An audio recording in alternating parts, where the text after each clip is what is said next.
السلام عليكم. ازيكم عاملين ايه؟ يا رب تكونوا بخير. طبعا انا قبل ما ابدا الفيديو ما انساش اصلي على النبي، ويلا نشوف هنعمل ايه مع بعض.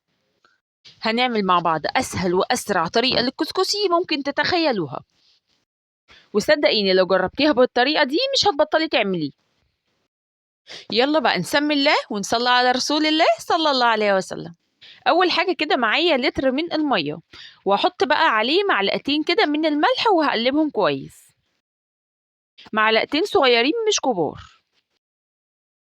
هركن بقى المية دي على جنب، وهبتدي كده ان انا اجيب معايا كيلو دقيق، ما هنخله مرة واتنين وتلاتة، يعني كل ما تنخلي الدقيق هيديكي يعني النتيجة احلى. هنا بقى بعد ما نخلته هبتدي كده ان انا اجيب نص كيلو من الدقيق السيمولينا او دقيق بسبوسة على حسب ما بتسموه، وهبتدي برضو ان انا ادخله عشان لو في اي حاجة او كده.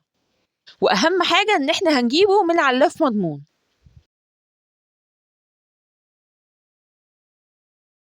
وهبتدي برضو ان انا انخله هو كمان. واهم حاجة واحنا بنشتغل نفضل نذكر ربنا كتير عشان الحاجة تطلع معانا مظبوطة.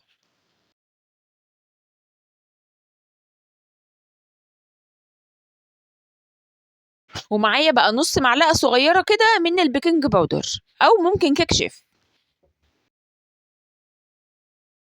وهبتدي بقى ان انا اقلب كل الكلام ده مع بعض كويس.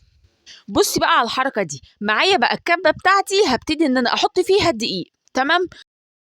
وهبتدي بقى ان انا اشغل الكبه بتاعتي كده، وهنزل بسرسوب رفيع قوي قوي من الميه مع يعني الكبه وهي شغاله. وطبعا لو الميه زادت منك في الكبه ممكن تحطي معلقه دقيق هتظبط معاكي، ولو يعني الدقيق لسه كتير يعني هتحط شويه على ايدك كده وهتشيليهم. لو ايدك لسه عليها دقيق يعني هتحطي نقطتين ميه تاني وتقلبي. فهماني؟ هي طبعا سهله جدا ما فيهاش مشكله يعني ولا حاجه. بس وطبعا اللي هي يعني الكور اللي طلعت معايا من الكسكسي دي مش هرميها، هحطها مع الدقيق تاني، هعيد فرمها تاني مع الدقيق اللي بعد كده. وكده انا خلصت. بصوا انا بقول لكم يعني هو حبيبات صغيره قوي كده، هو كده مظبوط جدا. هو ده الكسكسي الناعم اللي احنا بنعمله على طول. وطبعا هننزله في يعني لو في منخل السلك اللي هو السلك ده هننزله تاني عشان لو فيها اي كلكوعه صغيره كده او حاجه هشيلها، تمام. بس وهنا بقى كنت خلصت الكميه كلها اللي عندي وحطيتها في الحله كده بتاعه الكسكسي. اما عن التسويه بتاعتي بقى فدي سهله خالص. انا هنا عندي الحله بتاعه الكسكسي فدايما بسوي فيها. طب انا لو ما عنديش هعمل ايه؟ هجيب كده اي شويه ميه في حله في حله ستانلس، هبتدي ان انا اولع عليها ولو عندي اي مصفى هبتدي ان انا احط المصفى دي على الحله وهي مطلعه يعني بخار الميه كده، وهحط الحته دي او اللي هي الكسكسي دي في قلب المصفى واغطيها كويس قوي باي غطا يبقى يعني محكم الغلق كده عشان الكسكسي يستوي، تمام. وهياخد معاكي من تلت ساعة لنص ساعة على النار، وطبعا على حسب البوتاجاز بتاعك.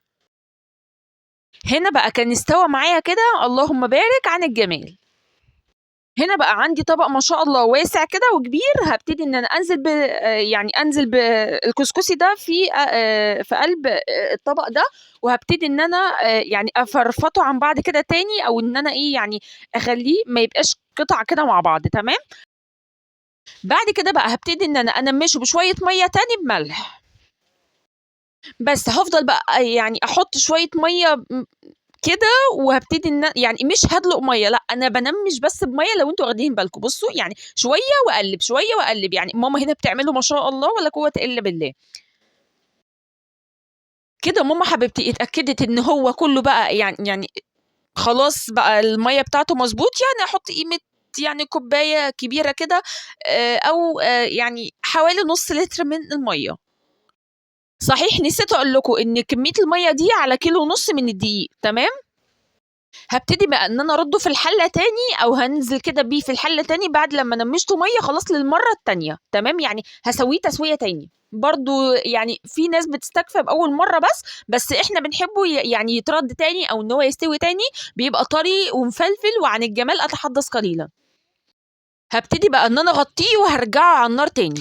هنا بقى بقول لكم استنوا وهتشوفوا الباقي.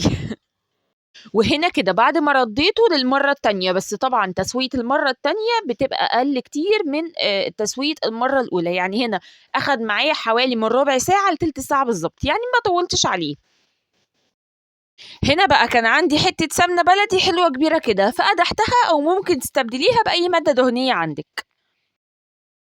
ممكن بقى تفرّزيه في المرحلة دي بس من غير ما تحطّي سمنة خالص، يعني بعد ما تردّيه وتخلّصيه وكل حاجة هتحطّيه في أكياس هتفرّزيه في الفريزر، برضه بتبقى جميلة وتطلّعيها تفُكّيها بس 5 دقايق كده في الميكروويف، أو يعني يعني هتسيبيه برّه 5 دقايق كده يفُك، وبعد كده يعني اقدحي له سمنة، أو ممكن تاكليه كده اللي أنتِ عايزاه، بس إحنا برضه ساعات بنفرّزه لو عاملين كمية يعني.